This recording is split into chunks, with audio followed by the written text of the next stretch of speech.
Assalamualaikum warahmatullahi wabarakatuh. Selamat malam semuanya. Terima kasih telah diberikan kesempatan, dan yang saya hormati dosen mata kuliah public speaking saya, yaitu Ibu Dita Faisal, dan juga semoga semuanya dalam keadaan sehat dan baik-baik saja di masa pandemi saat ini. Sebelum saya menjelaskan pidato ini, saya akan menggunakan metode pidato extempore.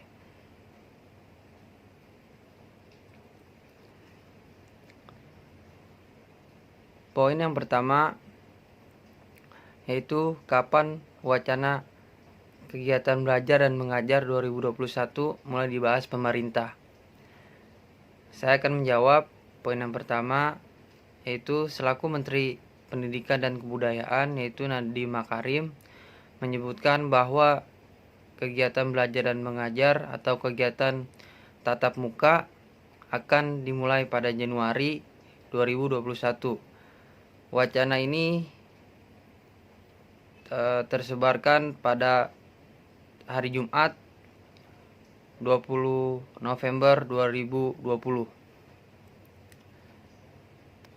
Poin yang kedua yaitu apa alasan Mendikbud mengeluarkan wacana tersebut di tengah pandemi yang masih mengecam kesehatan. Saya akan menjawab poin yang kedua, yaitu beberapa alasan yang dikeluarkan oleh Mendikbud terkait wacana kegiatan belajar dan mengajar atau tatap muka, yaitu yang pertama, adanya pertimbangan negatif yang berpotensi terhadap para peserta didik, di mana hal ini risiko adanya putus sekolah karena dengan kondisi dan situasi saat ini anak-anak didorong untuk bekerja dan berhubungan dengan situasi ekonomi saat ini. Yang kedua, dampak psikososial atau stres yang menjadi perhatian pemerintah saat ini karena kurangnya interaksi siswa dengan guru, teman-teman, dan lingkungan luarnya. Poin yang ketiga, bagaimana respon kepala daerah terkait wacana kegiatan belajar dan mengajar ini. Sejumlah kepala daerah menyikapi hal ini yang berbeda-beda. Salah satunya Gubernur Daerah Istimewa, yaitu Yogyakarta, Hamengkubuwono, mengatakan bahwa kota Yogyakarta tidak terburu-buru dalam menentukan waktu kegiatan belajar dan mengajar atau tatap muka ini. Berbeda halnya dengan Kota Malang. Wali Kota Malang menjelaskan bahwa pihaknya sudah menyiapkan anggaran untuk perlengkapan protokol kesehatan COVID-19 di sekolah, salah satunya seperti hand sanitizer, masker, dan lain-lain. Bahkan sekolah menengah atas dan kejuruan sudah mulai izin untuk membuka sekolahnya kembali. Lalu bagaimana dengan Jakarta? Anies Baswedan selaku Gubernur DKI Jakarta sampai saat ini belum menetapkan keputusan terkait kegiatan belajar dan mengajar tatap muka ada di sekolah. Poin yang keempat, berikan contoh wilayah mana yang sudah membuka kegiatan belajar dan mengajar dan dalam proses menjalankan, dan daerah mana yang masih menolak. Wilayah yang sudah menjalankan kegiatan belajar dan mengajar tatap muka ini yaitu Tangerang, Banten, Depok, Bogor. Wilayah yang belum membuka kegiatan belajar dan mengajar yaitu Jogja, Jakarta, Surabaya. Poin yang kelima, bagaimana respon masyarakat umum? Sebagian masyarakat umum setuju, tapi siswa dan mahasiswa harus mematuhi protokol kesehatan dan peran sekolah dan kampus harus mengawasi dengan memberikan aturan-aturan yang berlaku, karena belajar online banyak hal yang negatif yang didapat bagi siswa dan mahasiswa mereka potensinya menjadi menurun. Sedangkan pariwisata dan restoran sudah dibuka, kenapa di bidang pendidikan belum dibuka?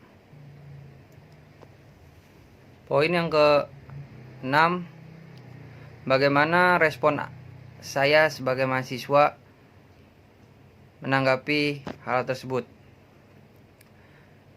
Menurut saya, menanggapi tentang adanya wacana kegiatan belajar dan mengajar, saya sebagai mahasiswa merasa ini adalah sebuah kabar yang sangat baik atau sangat senang.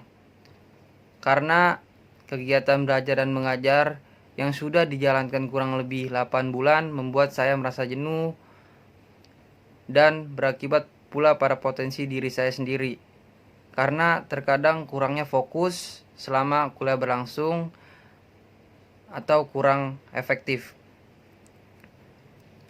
Poin yang ke-7, jika saya menduduki posisi sebagai Mendikbud, kebijakan apa yang akan saya ambil?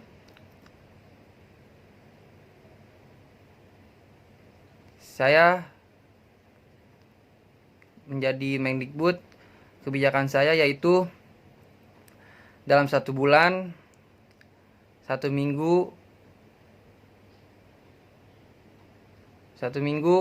akan belajar online, dan 1 minggu yang akan datang akan belajar tatap muka, dan akan diberlakukan penyuluhan kepada seluruh guru atau dosen tentang kegiatan belajar dan mengajar secara virtual yang dilakukan bertahap. Yang terakhir, apa saran dan masukan saya agar sistem kegiatan belajar dan mengajar tetap berjalan? Saran saya yaitu terkait kegiatan belajar dan mengajar agar tetap berjalan. 1. Melihat kondisi wilayah sekolah masing-masing. Apakah wilayah tersebut termasuk zona yang aman dengan rantai COVID yang tidak terlalu besar?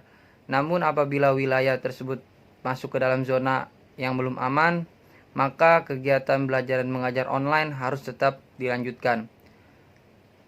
Yang kedua, sekolah yang sudah menerapkan tatap muka dapat memperlakukan sistem shift di mana dalam 1 hari di 1 ruangan kelas hanya diperbolehkan 10 siswa atau 10 mahasiswa dan harus memakai hand sanitizer sebelum masuk kelas dan memakai masker.